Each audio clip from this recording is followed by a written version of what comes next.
All sports, all plays. Yeah. All sports, all plays. All sports, all plays. 365, we making a plays. You talking the game, get you through the days. We're high in the court, the dime in the lane. Variety, topics, living the same. All presentation, sports information. In the airways, taking the nation. All sport, all plays, they work in your faces. Grace at the field, so tie the laces. All sports, all plays. Yeah.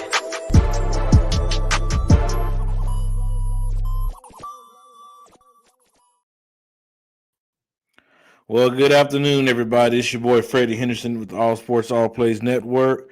We have a special interview today with one of the reporters from Bleacher Reporter. His name is Eric Pincus. I'm gonna bring him to the show. What's going on, Eric? How you doing today? Hey, what's up, man? Thanks for having me on. Nothing much. Merry Christmas to you and your family. Merry Christmas to all the viewers out there as well. We're gonna pray that everybody had a wonderful thing on Christmas. Spent time with the family, watched some basketball and some football yesterday, even though things didn't go well with all LA, which, Eric, I'm pretty sure the comments will let you know that in a few because they always getting on me about my Lakers. But, man, let everybody know a little bit about yourself, what you do, and who you are. I'm a journalist out of Los Angeles. I've been covering the NBA since about 2002, a little bit earlier, but that's when I got my first credential and written for the LA Times, right, for the Bleacher Report. And I'm a national reporter, but I do cover the LA teams, Lakers and Clippers, and then also an instructor at Sports Business Classroom. And my expertise is the salary cap and the strategy of the NBA, understanding how team building works, how you make it work within the rules and take advantage of the markets and all those kind of things that go into making a team happen. Oh, okay, cool. So let's say if, you're somebody in my position, that's on a network, that's talking sports, but we want to make it to your level where we're actually, behind the scenes, working, grinding, writing articles. What advice would you give us? Well, there's different levels. To be able to write and to get, I guess, paid to be a writer, that's one level. A different level would be to, I work with agents, I work with teams, and I consult a bit, and I teach at classes, and I help students pass the agents exam to become certified agents. So there's different levels. Some of them, I'd say all of them really have to do with networking in the sense of it's a people business. It really is. And I had to learn that early on, that it wasn't enough to just do the work. Not to just do the work well, but also to interact with people and it was never hard for me personally to just treat people with respect, thoughtfulness, kindness. But you also have to kind of assert yourself. You have to put yourself out there, talk to people maybe that you wouldn't, you'd be too shy to reach out to. That's a common thing where someone's like, why would they want to talk to me? Or, who am I? All those kind of thoughts you got to put aside and just go out there and be friendly and be, you don't want to be aggressive. People don't necessarily respond to aggression, but don't hold back. And so go out there and be the best you that you can be, the best self that you can be. As far as getting paid and finding jobs, it's not an easy world in most capacities, but there's a lot of sites that are looking for content, and from video sites to, from YouTube, Twitch, all that, to publishing, self-publishing on blogs, or using social media to get your word out, or finding a site that's a smaller site that may not have a budget yet, that is looking for a content producer, and they may not have any money, but they can help you get started. And that's not the worst thing. When I first started, I didn't get paid much at all. I got $35 in a month in the very beginning. It was really a hobby, and then at some point I was able to turn that into something that actually produced some income. All right, cool. Now, is there any certain athlete that may have reached out to you, throughout your journey that kind of supported you or gave you a little bit of advice or, give you a little heads up on the story maybe or anything like that? Sure. I mean, there are times where someone with a team specifically, as my most of what I did growing up in this industry was in the locker rooms and with a credential, and that was the key, was getting that. So I would become friends with the players. I do a lot of, within reason, acquaintance. I wouldn't some of them I would see outside of the game, but generally speaking, professional acquaintances. And a lot of what I did was quote driven, and it was story driven about the games and where things were going. But gradually, I started to move into more of the national front office beat, and that's where people with the front office would say, like, "Yeah, this is, I saw what you wrote, and you were kind of on the money, but there's some areas that were a little vague. Let me fill those in." Or there was a team that had made some structural changes in how they were going to operate. So someone in their front office reached out to me because I guess they knew my reputation, and for whatever reason, decided to reach out to me. If you do good work and if you're kind to people, you build up a strong reputation, I think, is a key there. And they reached out to me and said, this is how we're restructuring. And, there's a gift to a degree of keeping relationships healthy and alive. And I would say the shutdown, the protocols we're all in haven't helped that. It's been harder to build out networking, but I've worked hard to maintain the ones I've had, and it just grows right now at a smaller rate, just because of the world we're in. So there are challenges that are in place that we all have to work with. So you can't control what you can't control. So you work with what you have. Right. Well, let's get into the NBA side of the basketball things. We have a team in the Los Angeles Lakers where coming into the season, they had a lot of expectations. They brought in Russell Westbrook via trade. They already had Anthony Davis and LeBron in place. You had the young star and THT, who had a lot of expectations this year, and then you bring in a lot of the veteran pieces around them. Well, let's be honest. This team has not lived up to expectations as of yet. LeBron's putting a lot of that on team chemistry. The lack of being able to be on the basketball court. Some of the COVID protocols. They came in the season, a few players banged up. LeBron had his suspension. He's out of 10, 11 games due to injury as well. Can we blame all this on chemistry, or is there just this fit with the big three really the biggest problem with this team so far? So it's a complex question because there's no this is the answer, and it's subjective, and people are going to have different beliefs and opinions on it. But I will say that in the NBA, when you build a team, you have only so many resources, and some teams have more resources than others. Like the Warriors have their ownership group is saying, yeah, go ahead and spend into the tax. That's cool. Whereas the Pacers aren't a team that's historically they won't spend into the tax. So there are teams, but Miami has a great beach and a great nightlife, and maybe Utah compared doesn't have the same, but then Houston, Memphis, some of these cities don't have state tax, so there's advantages there. So there's every area has its own advantage. Lakers in this particular case have the advantage of the name. You've got LeBron, but they have a good amount of resources. They just chose to put 44.4 million of them into Russell Westbrook. And so it's not necessarily that Russ isn't the guy as much as it is it's the opportunity cost. It's what you didn't get if you put $44 million, if you got 4 players at $11 million each, you would have more depth. And so the question is, with a LeBron and an AD, do you need more star power or do you need more depth? Now, I would argue they need more depth than they need anything else. They won 2 years ago without a third star. Last year, had AD been healthy, I thought they had, at that point, they were handling the Suns, and then AD went down, and then it was a mess. And not to say that it's a guarantee the Lakers would have beaten the Suns, but it looked at, LeBron was clowning, Andre Drummond was clowning on the side of the, when LeBron goes into that move and AD Drummond 82 is mimicking him. So to me, it was a move that I don't know that I wouldn't have made the move myself, but I understood the logic of what they were trying to do. And the argument is that another star will help relieve that burden on LeBron, so he doesn't have to do all the playmaking. He doesn't have to do all that. Problem is they didn't fill it. They could have kept Alex Caruso. They were kind of forced into a situation with Taylor Horton-Tucker where he was a free agent and they needed to pay him, and that's fine, but he's being paid to be more than he is. He may be that in the future. You're paying him on his potential. He's not a $10 million player today. Right now, he's a prospect. He's probably worth about $4 or $5 million at best, but that's okay. It's part of the game is investing in prospects and developing them. But To get to your point of the continuity issue, the point of what you said, LeBron has kind of said it. LeBron's a genius when it comes to basketball, flat out. I mean, I'm not going to pretend to know more than LeBron, who's arguably, some people will say the best player of all time. I would argue he's on that list. He's certainly in the top 10, and you could argue top 5. I'm not going to debate that here, but the guy knows what he's talking about, and so you should take it seriously, specifically about basketball, right? And so,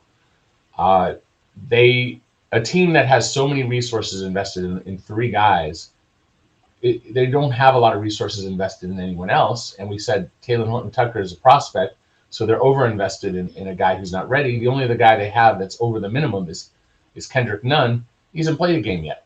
So they're not a team that can absorb injuries like other teams can because of how they're invested. And that's their choice. So it's not say, they chose this path, the front office. It's not on Russ. It's the team that chose it, the front office, Rob Pelinka, all the, Jeannie Buss, the whole front office. They made that choice. And so you look at the Grizzlies, Ja goes down, Ja Morant goes down, and they kill it still. And there's a reason for that, because that team is built where their most expensive guy is making like $17 million.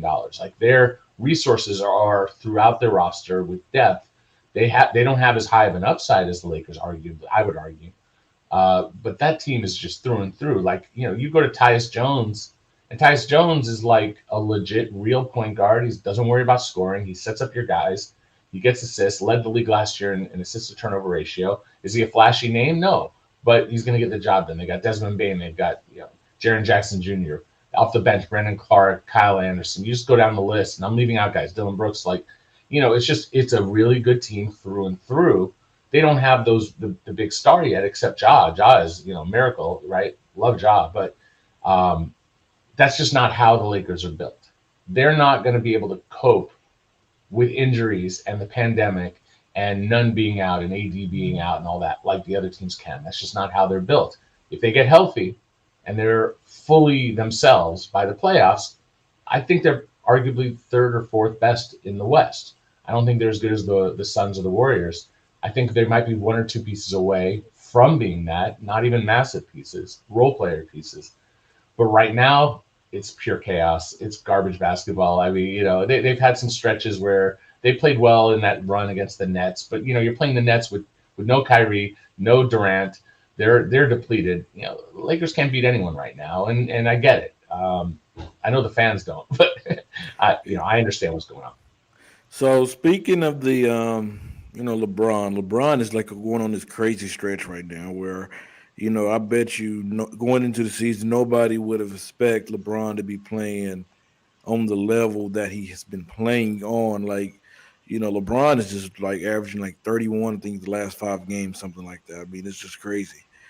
Is the Lakers, when I say brass, like Rob Pelinka, Frank Vogel, Genie, are they kind of concerned about that because he's playing high minutes, big minutes, or should they be concerned? Because us Laker fans, we remember years ago when we had Mike D'Antoni, when he had Steve Nash, Dwight, Kobe in those years, and where they had Kobe went on a stretch of playing so many minutes to get this team into the playoffs. Then he tore his Achilles. Are the Right. Lakers, are they concerned about that a little bit, or? Well, there's concern, which is why they went and got Russ. Why they brought Westbrook in was to balance out LeBron's load, and it backfired in the sense that they lost depth, and so you could argue that depth was more important for LeBron's minutes than it is specifically getting another star. But that's a subjective choice they made. If he's playing 36 minutes a game, I'm fine with that. If I'm a coach, like LeBron wants to play 36 is a good number. He's probably playing like 38-ish. It's not crazy more. I'm not looking at his numbers. I think it's gone up less, 5 games or so. But like if he's playing 36, it's fine. If he's playing 38, it's a little high, but that's not like when Kobe was in that stretch. Kobe was playing over 40 minutes a game in that stretch. Like he was every night. He was, I was there for every bit of that, and I was there when he tore his Achilles. But taking care of LeBron is, he's the engine. He's the star power, and they need to make sure he's good to go. I don't think they're terrified. I don't think it's like a red in the red zone, but it's certainly a concern. Making sure that LeBron isn't overtaxed was the whole point of getting Russ Westbrook, and it's not working right now. So LeBron's super. They're relying on him too much, and I don't know. If AD's out another 3 weeks or whatever it is, 2.5, 3 weeks, I don't know what's going to make that better. Yeah, that's speaking of Anthony Davis. Charles Barkley called him street clothes Davis. I call him bubble wrap Davis. We need to bubble wrap him because and I love AD. I believe AD is one of the best power forwards in the game, top 5 player. But what has happened to AD? I mean, I gave him the pause, the excuse last year. So okay, it was a short turnaround going, from the bubble. You didn't have really enough time to rest your body, to work out, to get prepared for that next season. But next year, he's gonna come in, he's gonna kill it. He has the normal time off. This year, he's kind of struggling. Is it more of the big three that he's trying to figure out where he fit in with that big three, or what's going on with AD? I mean, because numbers, he looks good. You look at the numbers, but us looking at him, you can tell there's something off with him. Well, I mean, it's a team game, right? And the issue is LeBron was out for a bunch at really the first half of the season. I mean, the first half of the games played, he was out like 12, whatever, 13 games, whatever. And the depth around them, like you're surrounding AD with no shooters. He's playing with like Russ, who can't shoot, Avery Bradley, who isn't shooting well, DeAndre Jordan initially, who doesn't space the floor, and LeBron when he was there. But like AD is basically, there's no room for him to operate. So a lot of the negatives that we've seen come from he's playing on a bad team because LeBron wasn't on the floor. Just like LeBron, it's a different animal. LeBron is LeBron. He's better than AD. And if anyone thought that this was AD's team, and I saw articles that were saying, oh, it's AD's team now. I'm like, guys, it's not AD's. It's LeBron. LeBron is the guy. And he's always going to be the guy until he's not the guy anymore. And if you're going to try to pretend someone else is the guy, then you don't know what you're talking about. Because, LeBron is – AD might go down top 75 or whatever. I don't know. We could debate that. He was named to it. But LeBron's going to go down top 5, maybe top 1. There's a huge difference. Right. You know what I'm saying? So he's just not that guy. He is frail. That's who he is. But at the same time, Barkley had it. Go look at Barkley. Barkley's career. There were plenty of times he didn't play too. I mean, like I used to get the Clippers 10-game package, and every time the Suns would play the Clippers, Barkley was in street clothes because he just didn't want to play. I mean, it's like Barkley. It's easy to point back. I love Chuck, so I'm not dumping on him, but it's easy to point back and say all this. We know AD has some flaws. You see him twist something, you see him rolling around in pain, and it seems to happen a lot more than other players. He doesn't strike by the visual eye to be the toughest player in the league. Got it. But he's putting up great numbers under the circumstances. His three-point shooting's terrible. But some of it is just he's been on a crappy situation as far as the players he's playing with. And it's the front office that put this team together around him. And if LeBron isn't healthy, AD's going to be on an island, and he's going to look the worst. He's not going to be able to carry this team because that's not who he is. LeBron can carry this team, and they're 0-5 when LeBron's killing it. So what's AD going to do when he's simply not as good as LeBron? Not hating on AD, he's just not.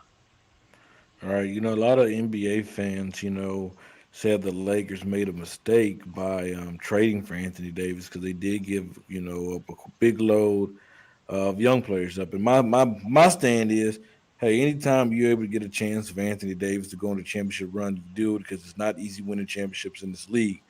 But their mindset is, okay, you save the young players, you wait a year to Anthony Davis become a free agent, then you just sign him. Do you believe that would have been the better route? That's the route the Lakers should have taken so we wouldn't have to worry about this depth, or would you still taking the trade just knowing that you had a chance to win a championship right then and there? I mean, they won a championship, so that's your answer. Like, if you're spoiled because Laker fans are used to winning, cool, good for being used to winning. Like Celtic fans are used to winning, and they've been kind of on an island. They only got one in the KG years, right? Right. So it's like one championship is worth what they did. the players that they gave up, Julius Randle, like he doesn't fit with LeBron anyway, to be honest, right? They play the same area, and he doesn't fit with AD. So you weren't, if you're saying don't get AD, that's not what we're saying. We're saying keep the kids and then get AD. Well, you have to pay the kids, and at some point their contracts come up, and then the numbers don't work. So they gave up probably 10% more than I would have given up for AD. I think they could have done it for a little bit less, but at the same time, there was a tremendous amount of pressure from Clutch Sports, LeBron, to make this deal now. And so you weren't just making that to win, to get AD. It was to make sure that LeBron was committed long term. You don't get AD, you don't make that move. You don't know that LeBron's committed. LeBron may be like, this organization's whack. They're not committed. I'm out of here when my contract's up, and it never gets off the ground. So it's easy to second guess and just say, yeah, wait for AD for a year. But you wait for AD for a year, maybe he doesn't work out, maybe he doesn't come, and LeBron jets, and now you've got a bunch of kids, which is like, okay, if you want to have a team built around Lonzo and Ingram and Randall and all the pieces, they let Randall go before LeBron ever even got there. So he's not even part of that equation. You just go through the list.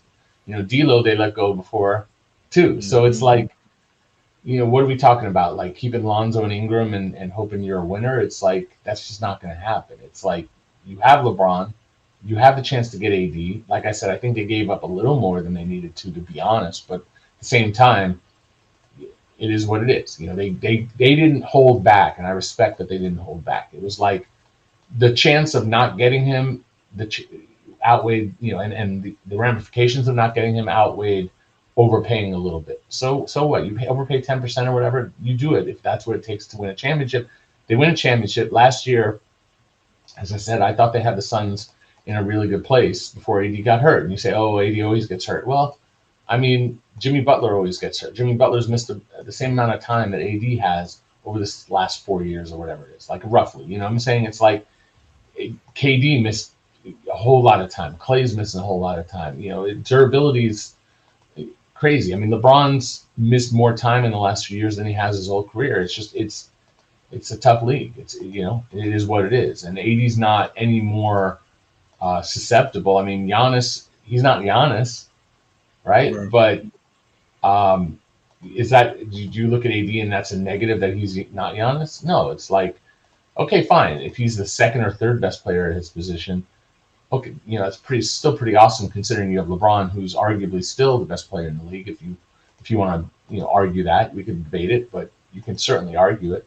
So I don't think the moves that the Lakers made were the wrong moves up until the point where they won a championship, and then they traded Danny Green and a first and got Dennis, and then let Dennis go, and that didn't work out. And then you start going, they traded away pieces like Zubats for nothing, and you just go down the list, and it's like they let Caruso go for nothing.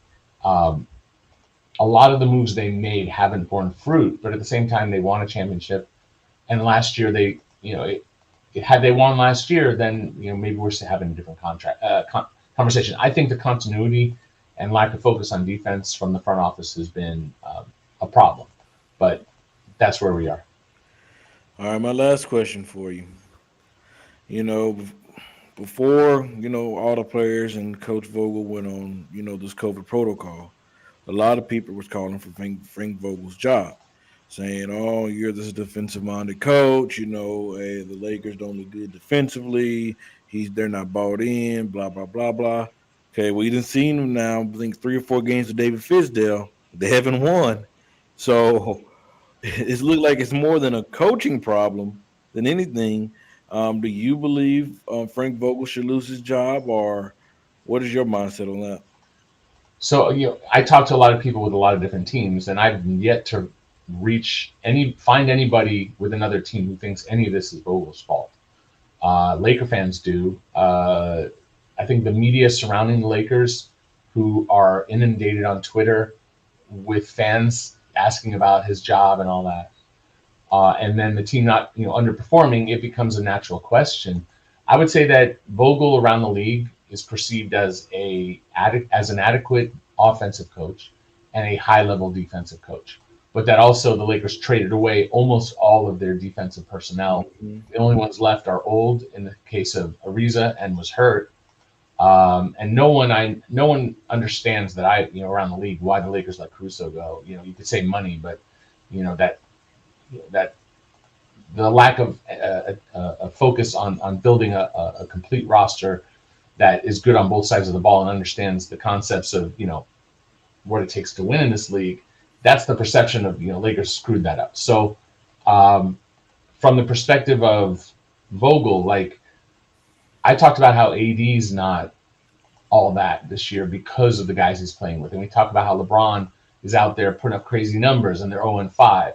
It's not on the coach. It's just the roster isn't that good, and it maybe will be when it's healthy, but we haven't had that from day one. We still haven't had none play. So the roster as built, we haven't seen it. So are you going to blame it on a coach? I mean, I'm not happy that Vogel's out for with COVID and all that. Like I hope he's healthy and I hope he gets through it quickly, and it's not great, but it may have saved his job because maybe the Lakers front office, instead of taking the blame for their mistakes, want to put it on a coach and say, we did a good job building a team. He's not executing it the way we envisioned it. I would hate for that to happen and for him to be fired when it's like, no, your vision was flawed or your vision is right, but we need to see it healthy. So if your vision is flawed, you're going to blame someone else. But if your vision was right, then your vision should still stand. And you should recognize, like, okay, the reason my vision isn't working is because we haven't had the players healthy. And if you haven't had the players healthy, why is that the coach's job? And Fizdale's not a bad coach. But, I mean, look at the roster. The roster he had a couple days ago, like even the roster he had on Christmas, you're playing Stanley Johnson, like massive minutes. The guy was on the team a day. He didn't have any practice. He hasn't played in the league for a minute. And Stanley can play. He's a good defender. He just hasn't found the right home yet. And I'm not sure if he's going to stick or not. But, like, doesn't that tell you something? Like, if that guy was so impactful. Like, if you had a guy who can just be 6'7", 6'8", and be a big defender, like that changes who this team is. They just don't have that. They've been relying on Melo. You're relying on Austin Reeves. How is a second-round pick, not even a second-round pick, an undrafted dude who I think Reeves is great. But, like, what does that say? The Lakers got lucky, by the way, giving Reeves, because you let Caruso go, and you kind of get a guy that can kind of play similar a little bit and he can actually shoot the ball a little bit better as well.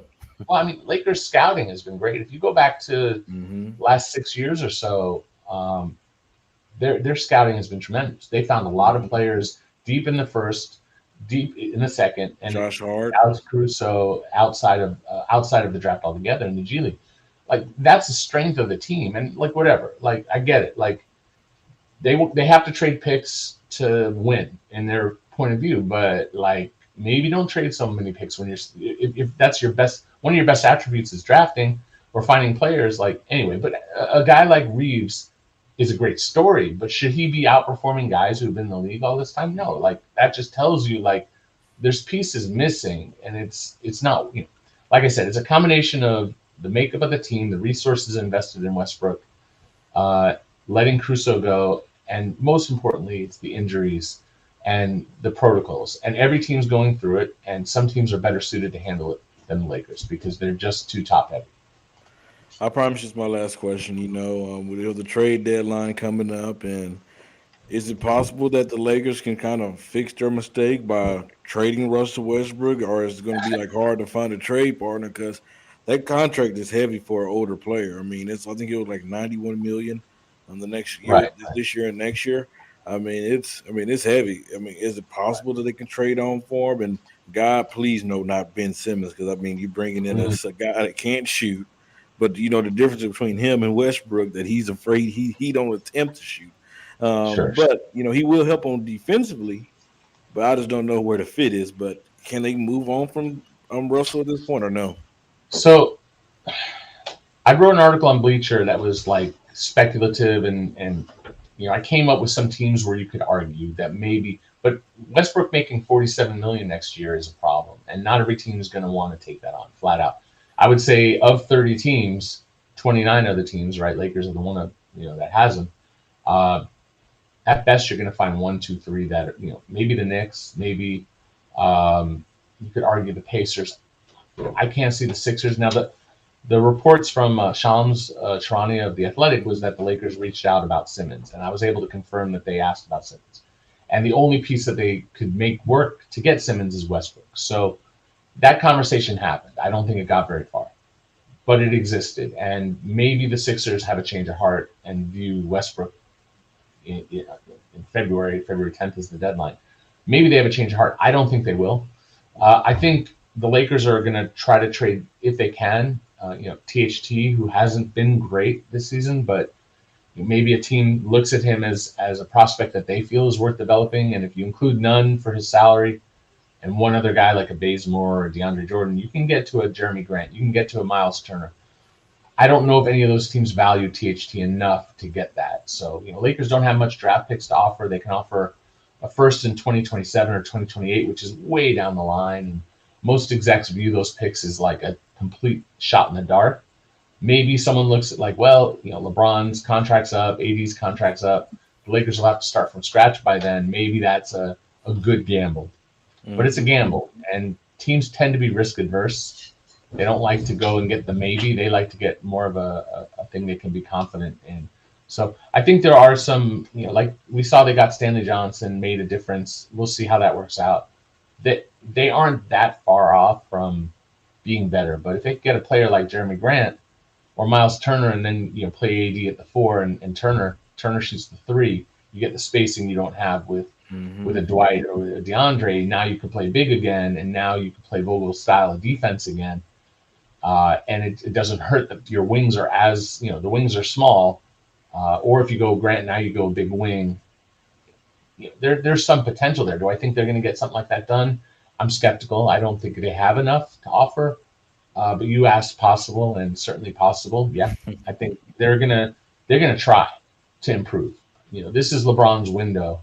Lakers know they don't have a long time to make this work. They got one. If they finish with, if they win the ring this year, which I don't think happens, but let's say they do, they would have won 2 out of 3, and the 1 year they didn't win was AD got hurt, and that's like a success. Now, if they lose this year, and it's like, well, we got one, maybe we'd have gotten another with AD healthy, but we certainly didn't get it the 3rd year. Now it's like, well, you had LeBron, best player in the league, one of the best players of all time, and you only got 1 ring. I mean, that's cool for most organizations, like the Raptors. They got their 1 ring. But from the Lakers' point of view, their expectation is to win, win in 3s. They won in two with Kobe and Powell, and they still want that one back against the Celtics. You know what I'm saying? They won 3 in a row with Shaq and Kobe. They won a bunch, not necessarily all in a row, with Magic and Kareem and all those dudes. So, that's the Laker expectation, right or wrong. They feel they're exceptional. And if you look at the history of the NBA, they stand out along with the Celtics as those teams. The Bulls had their run when they had their run. He'd have done well, et cetera, et cetera. But you go back from the history of the NBA, Lakers view themselves a certain kind of way. They only get 1 ring. So they're all about that ring right now. I just don't know if they're going to be able to get there. Well, let's just hope that they can, either make a move or hopefully these guys, get locked in and just go on this great run, and hopefully to bring number 18 to the City of Angels. But I want to thank Mr. Eric for coming on the show today. Allowing me to have this interview. I want to thank him. He's a reporter down there at Bleacher Report, reports both LA teams but nationally as well. You guys check him out. Where can he find you at, Eric? I'm at best way is on Twitter at Eric Pincus, EricPincus, and I'm all over different areas, but mostly that's where you're going to find my latest articles and whatnot. So check that out. All right, so check him out, and everybody enjoy the rest of your day. Enjoy the football Sunday, and hey, let's get it. Thank you, Eric. All right, Freddie. Anytime, man. Thanks for having me. Yes, sir. All sports, all plays. All sports, all plays. All sports, all plays. 365, we making a plays. You talking the game, get you through the days. We're out in the court, the dime in the lane. Variety, topics, living the same. All presentation, sports information. In the airways, taking the nation. All sport, all plays.